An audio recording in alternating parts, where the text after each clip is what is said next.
related sa baha, no, gaano nga ba kataas? Well, depende kasi sa kotse yan. Pero ang pinaka-idea lang naman dyan, basta hindi siya umabot dun sa tambutso or hindi siya umabot dun sa kalahati ng inyong gulong, safe yan. Halos walang magiging problema ang inyong sasakyan pag nilusong ninyo ang isang baha. Kasi ito, idea lang. Bakit ba namamatay ang makina pag nilulusong sa baha? Well, dalawa lang naman yung pinaka-common reason.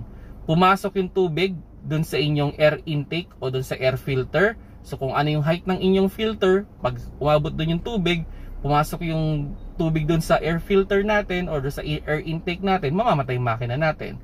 Pangalawa is pag hindi na makalabas yung usok dun sa ating tambutso o nabarahan na ng tubig.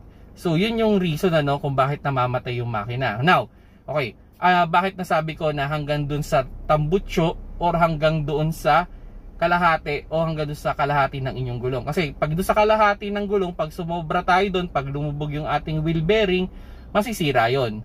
Hindi instant na magkakaroon ng problema, pero possible after ilang buwan, ilang linggo, pwedeng magkaroon na yan ng ugong sa wheel bearing. Now, pag umabot naman doon sa tambutso, nalunod yung ating tambutso o biglang lumamig yung ating tambutso, isa sa mga tinatamaan dyan is yung oxygen sensor.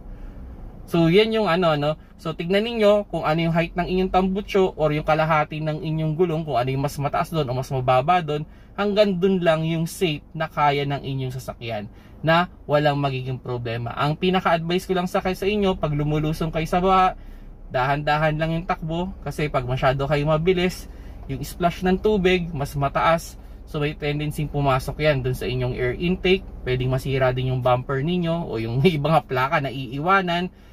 At as much as possible, dire-diretso yung takbo, walang hinto sana, para yung yung wave ng tubig palabas ng sasakyan. Kasi pag tinenggan ninyo yan, tataas yung tubig sa ilalim, maano yung inyong tambutso, mababasa. So yun na.